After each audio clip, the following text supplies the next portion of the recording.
daigdig. Sambahin niyo ang Diyos, bituing nagniningning. Sambahin niyo ang Diyos, dagat, bundok, halaman at hayop. Purihin niyo ang Diyos.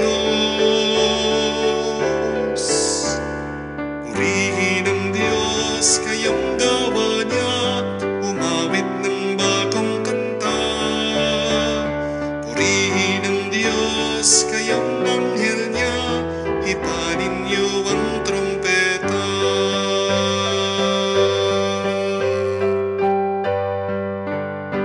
Sa ngalan ng Ama, ng Anak at ng Espiritu Santo, Amen. sumainyo ang Panginoon. At sumainyo rin.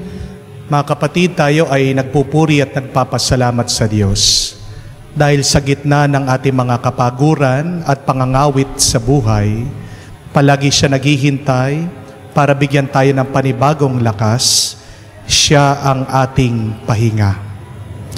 Pag hindi na natin kaya, lumapit lang tayo sa Kanya at tayo ay bibigyan niya ng panibagong buhay. Sa mga pagkakataon na kung saan nakalimutan natin ang Diyos at kala natin na sa pagkain, sa pera, sa kapangyarihan, sa gamit at kayamanan, yan ang magbibigay sa atin ng lakas.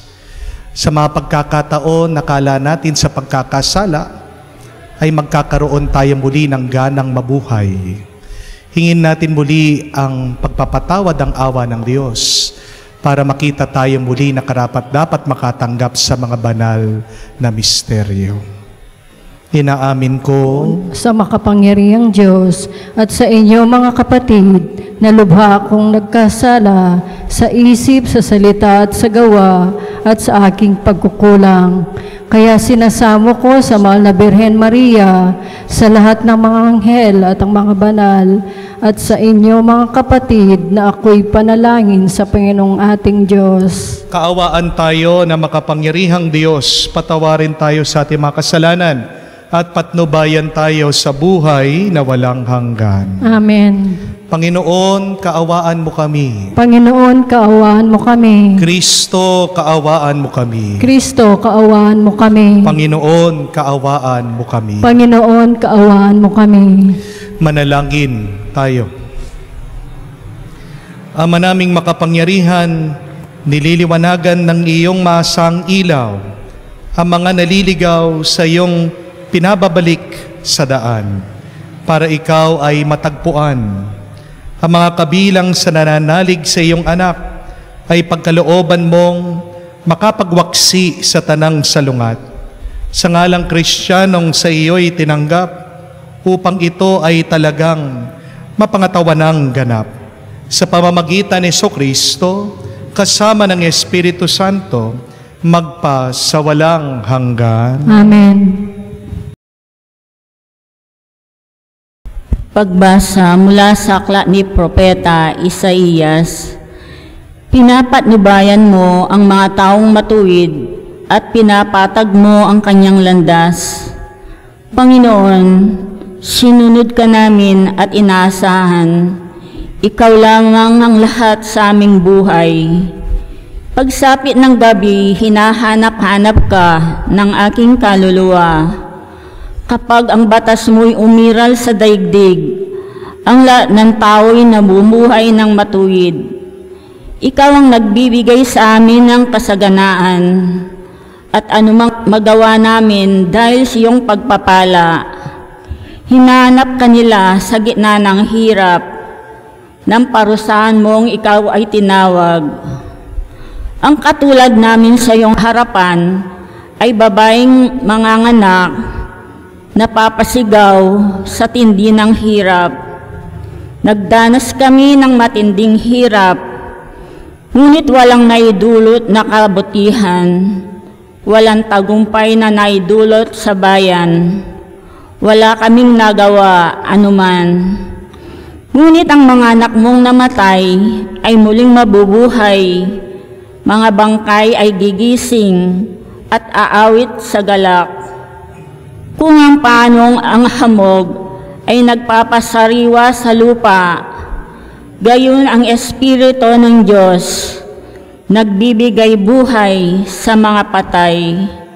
Ang salita ng Diyos. Salamat sa Diyos. Mula sa iyong luklukan, lahat ay iyong minamasdan. Mula sa iyong luklukan, lahat ay iyong minamasdan. Ikaw, Panginoon, ay haring walang hanggan. Di ka malilimot ng buong kinapal. Ikaw ay mahabag, tulungan ng Siyon, pagkat dumating na ang takdang panahon. Mahal pa rin siya ng iyong mga lingkod, bagamat nawasak at gumuhong lubos. Mula sa iyong luklukan, lahat ay iyong minamasdan. Ang lahat ng bansa sa poon ay takot, maging mga hari sa buong sinukob. Kung iyong itayong pamuli ang Siyon, ika'y mahahayag doon, Panginoon. Daing ng mahirap ay iyong diringgin, di mo tatanggihan ang kanilang daing. Mula sa iyong luklukan, lahat ay iyong minamasdan. Ito'y matitiktik upang matunghayan ng sunod na lahi, di pa dumaratal. Ikaw nga, o poon, ay pupurihan. Mula sa itaas, luklukan mong banal. Ang lahat sa lupa'y iyong minamasdan, iyong dinirinig ang pagtataghuyan ng mga bilanggong hatolay bitay upang palayain sa hirap na taglay. Mula sa iyong luklukan, lahat ay iyong minamasdan.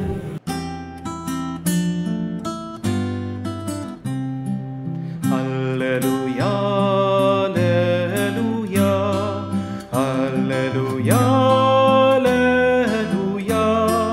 Hallelujah, Hallelujah, Hallelujah, Hallelujah, Hallelujah, Hallelujah. Kayong mabigat ang pasan ay kay Jesus maglapitan upang kayo'y masiyahan. Aleluya, aleluya. Sumainyo ang Panginoon. At sumainyo rin. Ang mabuting balita ng Panginoon ayon kay San Mateo. Papuri sa iyo, Panginoon. Nung panong yun, sinabi ni Jesus, lumapit kayo sa akin, kayong lahat na napapagal at nabibigatan sa inyong pasanin, at kayo'y pagpapahingahin ko. Pasanin niyo ang aking pamatok at mag-aral kayo sa akin. Ako'y maamo at mababang loob at makakasumpong kayo ng kapahingahan para sa inyong kaluluwa. Sapagkat maginhawang dalhin ang aking pamatok at magaan ang pasaning ibibigay ko sa inyo. Mga kapatid, ang mabuting balita ng ating Panginoon. Pinupuri ka namin, Panginoong Jesucristo. Magandang araw po muli sa inyong lahat. Someone once said that 90% of your problems can be solved by doing these 4 things. 1, you sleep at night. You should have a good sleep. 2, you talk to your best friend. 3, you eat good food. 4, you exercise. Subukan niyo po. Sa susunod na mapapagod kayo sa inyong mga problema, gawin niyo po ang 4 na bagay na ito. Matulog kang mahimbing.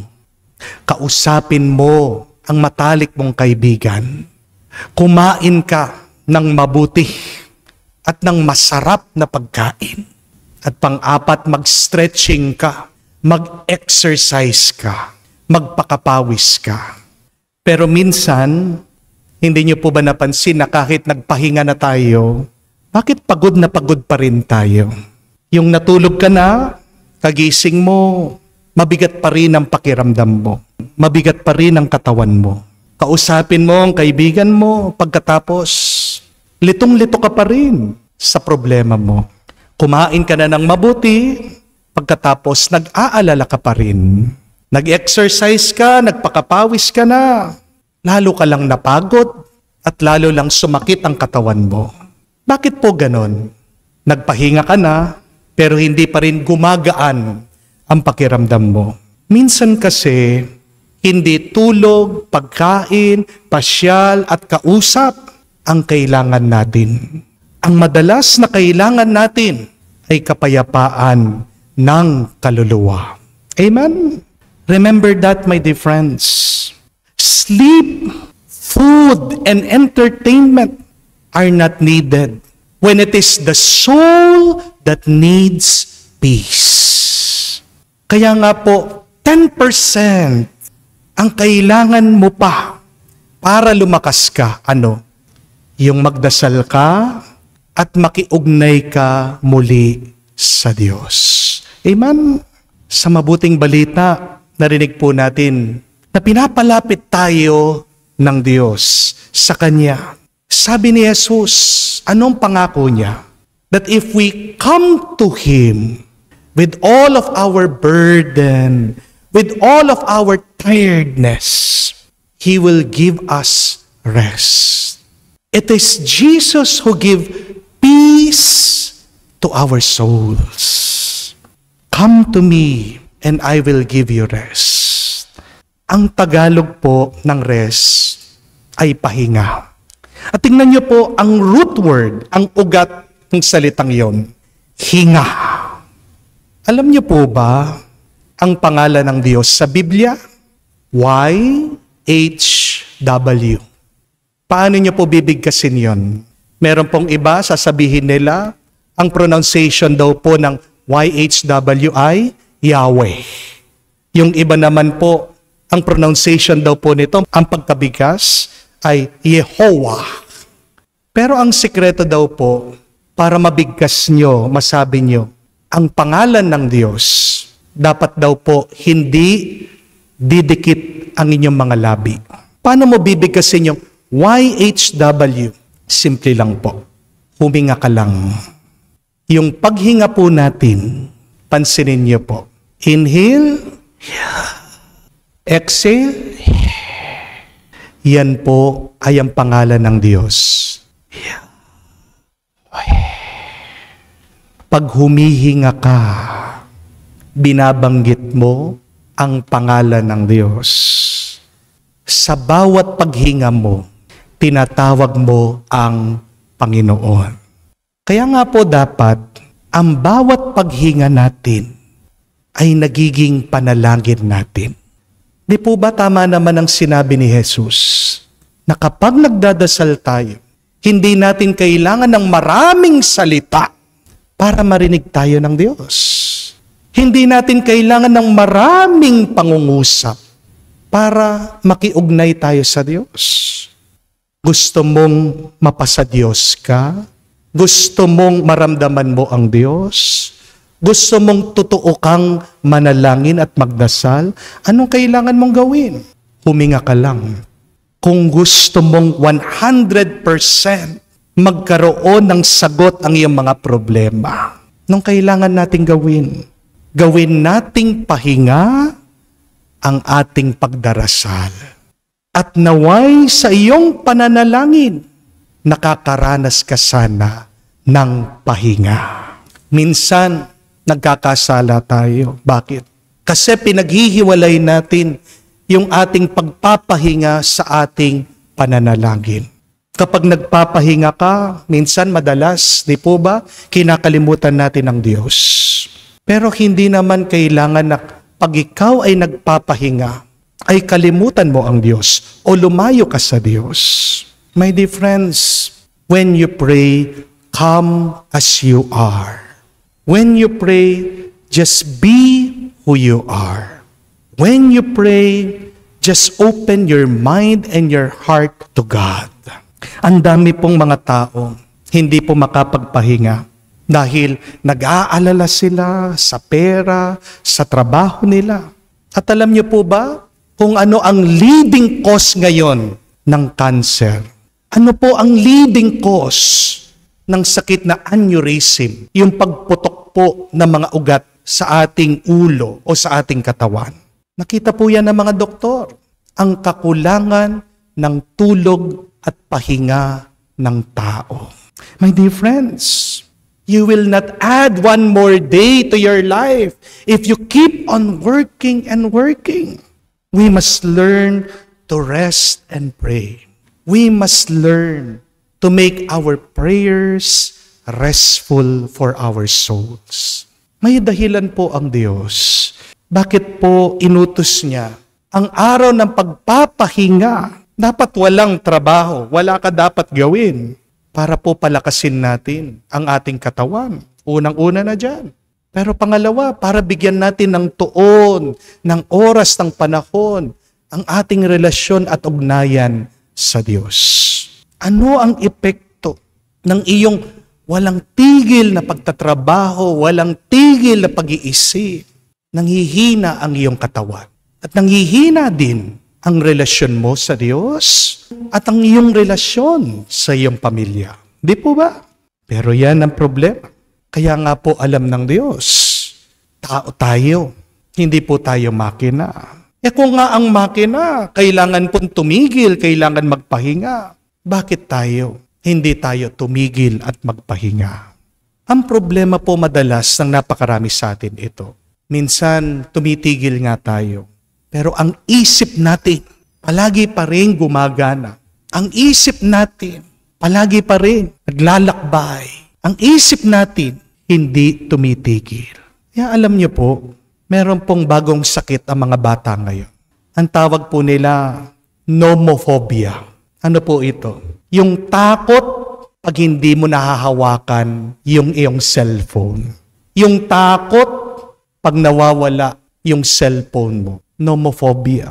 Napakarami pong bata, minsan nakaugalian nila. Nakakatulugan, panonood po sa cellphone.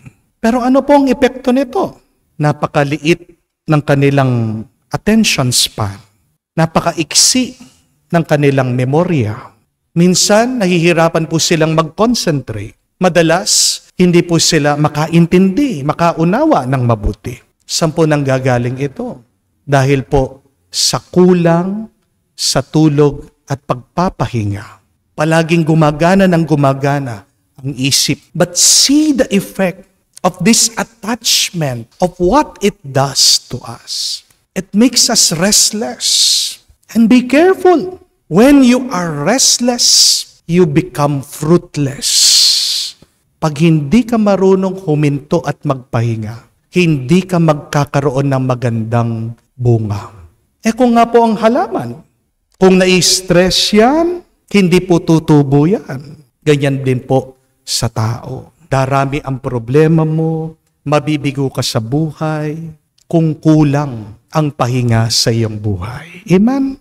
At para maging buo ang pahinga natin, sana matandaan natin na kailangan tayong magpahinga sa Diyos. Kaya nga po sabi ni San Agustin, our hearts are restless until they rest in God. Hindi titigil, hindi mapapalagay, hindi magiging payapa ang ating puso, ang ating mga kaluluwa. Kung hindi yan, mananatili sa Diyos. Mga kapatid, ang mabuting balita, gusto tayong magpahinga ng Diyos. God wants us to rest. Hindi sasabihin ng Diyos na lumapit kayo sa akin, magpahinga kayo, kayong mga napapagod, kayong mga napapagal na, kung hindi tayo mahal ni Jesus. Rest is a gift of love from God. Dahil tingnan niyo po, pag mahal mo ang isang tao, di ba ayaw mo na nakikita siyang pagod na pagod? Pero pag inis na inis ka sa isang tao, anong gusto mo? Yung nakikita mong pagod na pagod siya, nabibigatan siya, nahihirapan siya. Mahal tayo ng Diyos, kaya gusto niyang magpahinga tayo. Ang pinakakompleto na pahinga ay ang pagpapahinga kasama ang Diyos. Kaya mga kapatid, matuto tayong makinig. Pakinggan mo ang iyong katawan. Pag pagod na yan, patulugin mo. Sana marunong kang makinig sa iyong kaluluwa. Pag pagod na yan, magdasal ka. Ano pang nakakapagbigay ng pagod sa iyong kaluluwa? Yung iyong mga kasalanan. Gusto mo maging payapa? Lumapit ka sa Diyos. Magkumpisal ka sa Diyos. Kapatid, pag nakapagpahinga ka, magkakaroon ka ng lakas. At pag may lakas ka, diyan ka lang makakagawa ng mabuti. Tandaan natin yon. Bago ka makagawa ng mabuti para sa iba, para sa Diyos, kailangan maging mabuti ka muna sa iyong sarili. And how can we be good to ourselves? Let us start by resting. Give rest to your body. Sleep. Give rest to your soul. Please pray. Amen. Sinabi ni Jesus, lumapit sa akin lahat na naghihirapan at may pinapasan at pagiginhawahin ko kayo. May pananalig sa kanyang pangako. Ipahayag natin ang ating mga pangangailangan sa kanya at ating sabihin, Panginoon, dinggin mo kami. Panginoon, dinggin mo kami. Ang simbahan, naway gabayan tayo sa daan ng kapayapaan at pakikipagkasundo. Manalangin tayo sa Panginoon. Panginoon, dinggin mo kami. Ang mga natutukso sa kawalan ng pag-asa dahil sa bigat ng kanilang mga suliranin, naway makatagpo ng sandigan kay Jesus at may ilagay sa kanyang mga kamay ang kanilang mga halalahanin at ligalig. Manalangin tayo sa Panginoon. Panginoon, dinggin mo kami. Ang mga nagdurusa sa maliligalig na kaisipan, naway magkaroon ng kapayapaan kay Kristo. Manalangin tayo sa Panginoon. Panginoon, dinggin mo kami. Sa katahimikan po ng ating puso, banggitin din natin sa Diyos ang ating mga personal na pangangailangan. Ama naming nasa langit, pinangako ng iyong anak ang kapahingahan kapag kami ay nabibigatan. Ipaubaya mo na sa tuwina kami na makatugon sa kanyang paggabay at mapalakas kami upang maging kanyang daan sa kapayapaan. Hinihiling namin ito sa pamamagitan ni Kristo, aming Panginoon. Amen.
Manalangin kayo mga kapatid, para ang ating mga paghahain ay kalugdan ng Diyos sa mga makapangyarihan. Tanggapin nawa ng Panginoon itong paghahain sa iyong mga kamay, sa kapurihan niya at karangalan, sa ating kapakinabangan at sa buong sambayanan niyang banal. Ama naming lumikha, tunghayan mo ang mga alay na ito ng iyong nagsusumamong sambayanan.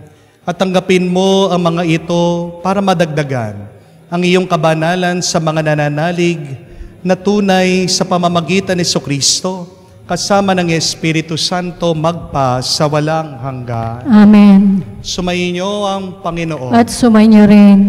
Itaas sa Diyos ang inyong mga puso at diwa. Itinaas na namin sa Panginoon. Pasalamatan natin ang Panginoong ating Diyos. Marapat na siya ay pasalamatan. Ama naming makapangyarihan, tunay nga marapat ikaw ang aming pasalamatan sa iyong paglingap at kagandahang loob. Ang tao'y nilikha mo pinangisiwaan sa San Sinocob. Sa hangad mong siya'y iwastong lubos, siya'y pinagdusa mo sa kanyang pagtalikod. Sa iyong paggiliw, iyong pinahintulot, na manumbalik siya sa pamamagitan ni Kristo Jesus. Kaya kaisa ng mga anghel na nagsisiawit ng papuri sa iyo, nang walang humpay sa kalangitan, kami nagbubunyi sa iyong kadakilaan.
Ama naming banal, ikaw ang bukalanta ng kabanalan, kaya't sa pamagitan ng Espiritu, gawin mong banal ang mga kaloob na ito, upang para sa amin maging katawan at dugo ng aming Panginoong Heso Kristo.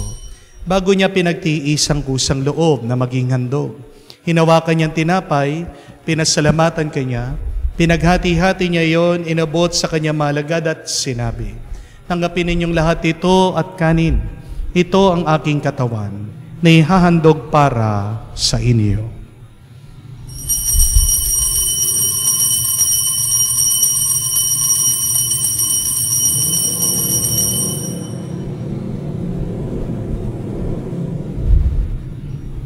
Gayon din naman na matapos ang hapunan, hinawakan niya ang kalis. Muli kanyang pinasalamatan. Inabot niya ang kalis sa kanya malagad at sinabi, "Tanggapin ninyong lahat ito at inumin. Itong kalis ang aking dugo, ng bago at walang hanggan tipan.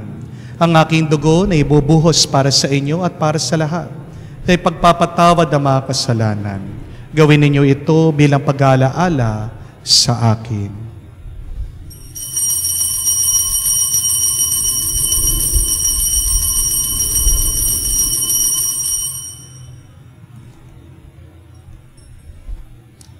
Ang misteryo ng pananampalataya. Aming ipinahayag na namatay ang iyong anak, nabuhay bilang Mesiyas at magbabalik sa wakas para mahayag sa lahat. Ama, ginagawa namin ngayon ang pag-alaala sa pagkamatay muling pagkabuhay ng iyong anak.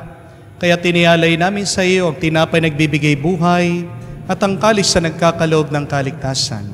Kami nagpapasalamat dahil kami yung minarapat na tumayo sa harap mo para maglingkod sa iyo. Sinasamo namin kami magsalo-salo sa katawan at dugo ni Kristo ay mabuklod sa pagkakaisa sa pamamagitan ng Espiritu Santo. Amalingapin mong iyong simbahan, laganap sa buong daigdig. Puspusin mo kami sa pag-ibig.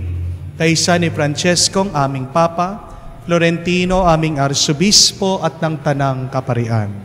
Alalahanin mo rin ang aming mga kapatid na nahimlay at may pag-asang muling mabubuhay. Gayon din lahat ng mga pumanaw. Kawan mo sila't patuloyin sa iyong kaliwanagan. Kawan mo't pagindapatin kaming lahat.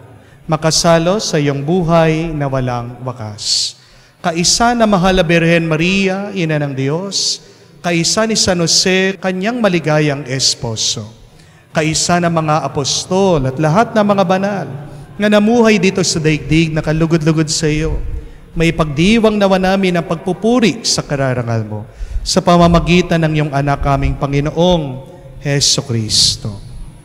Sa pamamagitan ni Kristo, kasama niya at sa Kaniya, ang lahat ng parangal at papuri ay sa iyo, Diyos Ama, makapangyarihan, kasama ng Espiritu Santo, magpasawalang hanggan. Amen, amen, amen.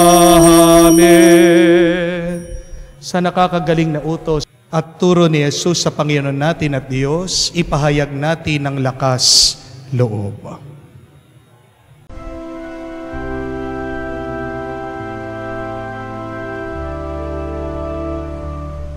Ama namin, sumasalangit ka, sambahin ang ngalan mo, mapasa amin ang kaharian mo, sundin ang loob mo dito sa lupa, para nang sa langit. Bigyan mo kami ngayon ng aming kakanin sa araw-araw, at patawarin mo kami sa aming mga sala, para nang magpapatawad namin sa nagkakasala sa amin. At huwag mo kaming ipahintulot sa tukso, at iadya mo kami sa lahat ng masama. Hinihiling namin kami adya sa lahat ng masama, pagkalooban ng kapayapaan araw-araw, iligtas sa kasalanan, at ilayo sa lahat ng kapahamakan.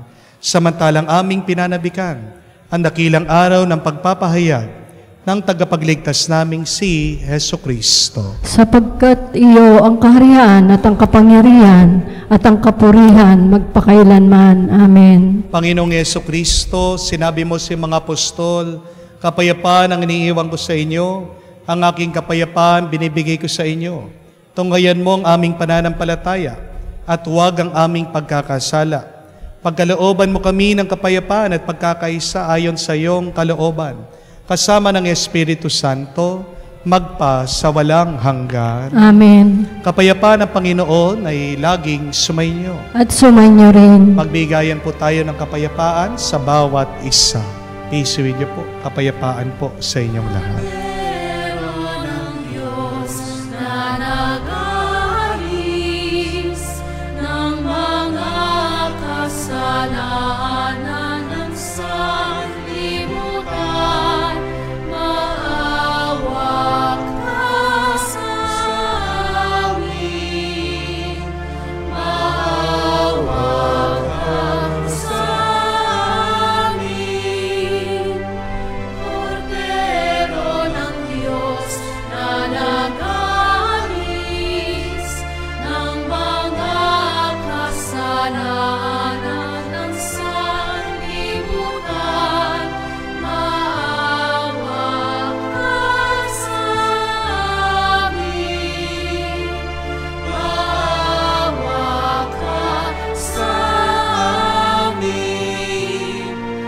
Kordero ng Diyos na nag-aalis ng mga kasalanan ng sanlibutan, ipagkaloob mo sa amin Ang kapayapaan.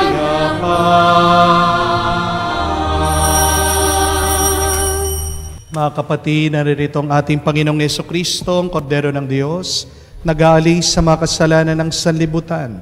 Mapalad tayong lumalapit sa piging ng Kordero. Panginoon, hindi ako karapat-dapat na magpatuloy sa iyo, Ngunit sa isang salita mo lamang ay gagaling na ako.